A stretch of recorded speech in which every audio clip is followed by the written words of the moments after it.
follow Joker's trail to this random apartment. He's kidnapped Vicki Vale, Gotham's star reporter. I've got to rescue her and take down the Joker.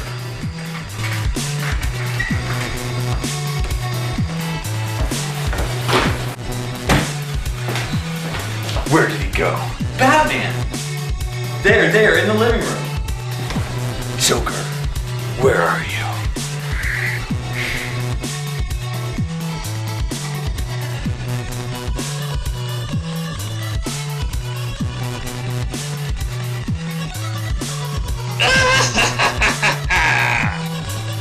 Welcome, Batman! As you can see, I've entered the world of 8-bit technology.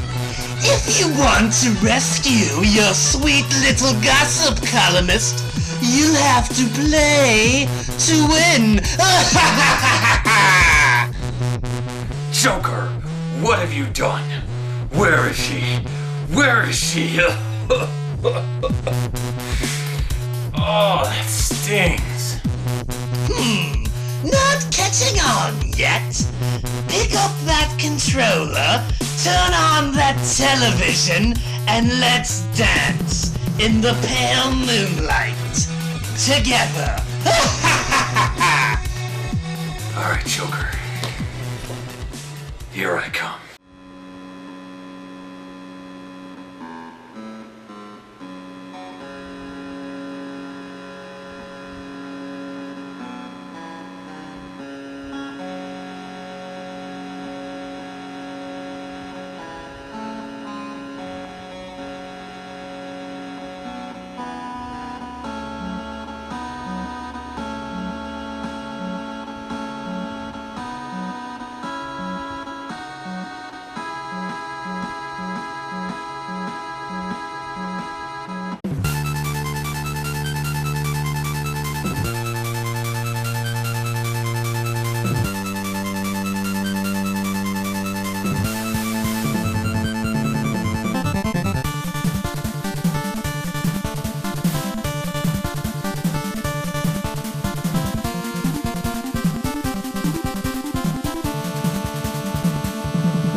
Movie video games have hardly been solid products over the years, with many games simply being unplayable, broken, or nothing like the movies they're modeled after.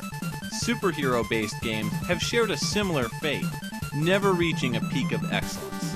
That is, until Batman on the Nintendo Entertainment System.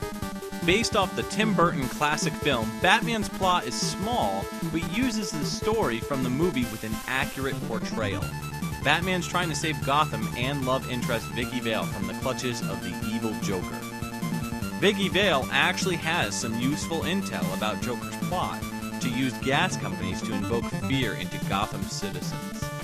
Can't be much worse than $4 a gallon. That in itself is horrifying. Oh, we weren't talking about the same type of gas. Oh, right. What's interesting is that some of the cutscenes in the prototype version of the game never made it into the finished game. This is a shame because the cutscenes added quite a bit more to the story. However, some of the cutscenes didn't mesh well with other footage in terms of visuals.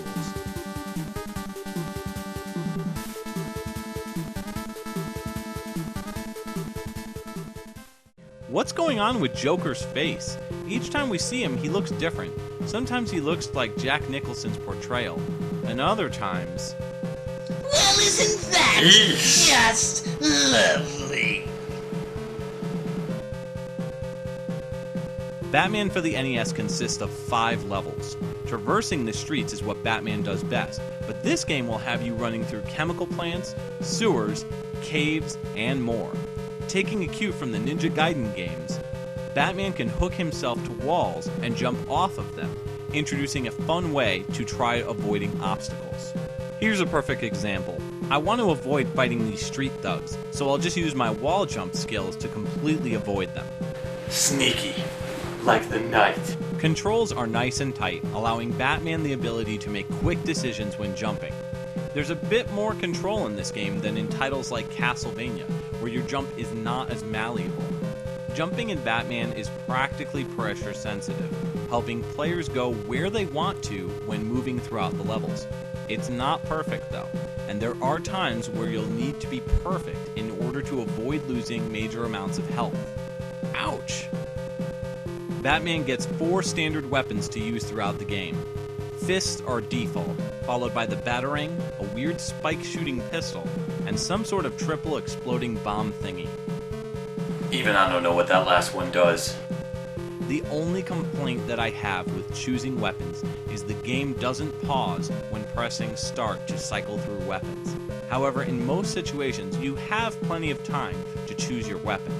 In a pinch, it can cost you a few health bars. There's a useless pause option by pressing select, but all it does is show you your points that you acquired and allow for bathroom breaks.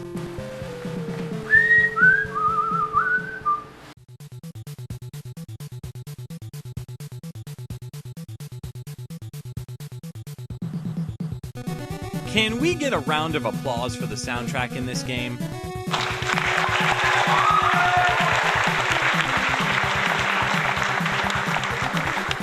Thank you. Sunsoft delivers one of its finest soundtracks on the NES. If you haven't checked out any of their other games and you enjoy Batman's soundtrack, you won't be disappointed. Even the inferior pseudo-sequel to this game has awesome music. Can I get this on cassette? I haven't upgraded the Batmobile yet. Damn it! Crap! Oh, this game is extremely hard. The difficulty is refreshing and lives by its own code of rules. You either live long enough to see yourself grow frustrated, or die becoming a fresh bat smear in the air. Wait, that's not how the line goes. While there are some moments of slowdown, they typically help more than hinder. The more we have it on the screen, the better your chances are to dodge that tank that has its target on your cowl. Using this to your advantage is definitely recommended. Some of the enemies are just really odd. I can't tell what's weirder, the armored punk rocker with the laser attacks, or the weird gremlins that pounce like rabbits. Most of the enemies are fairly generic, like the street punks and coal miners? Some don't even feel like enemies at all, like this moving grate that basically gives power-ups without doing much of anything. Many gamers complain about the size of Batman in this game, versus the sequel, Return of the Joker. While I tend to agree that Batman should have been bigger, he fits the world and enemies around him, and he's completely proportional to the rest of the level design. The places he travels through feel grander because he is smaller. I like the visuals in this game. I just wish that some of the enemies and some of the things in the background were a little easier to see. This doesn't change my stance on how awesome Batman is for the Nintendo. The last fight is the hardest in the game. After taking out Joker's henchmen, Joker himself will break out the big guns, literally. Cornered you at last, Joker. Catch me if you can, bats! Batman for NES is a must-play title. The music and gameplay is some of the best you'll ever play. If you haven't played this game yet, you're doing yourself an injustice to the people of Gotham City. Go, save yourself and the city by playing this game right now. Now, if you excuse me, I've got to go grab the Joker before it's too late.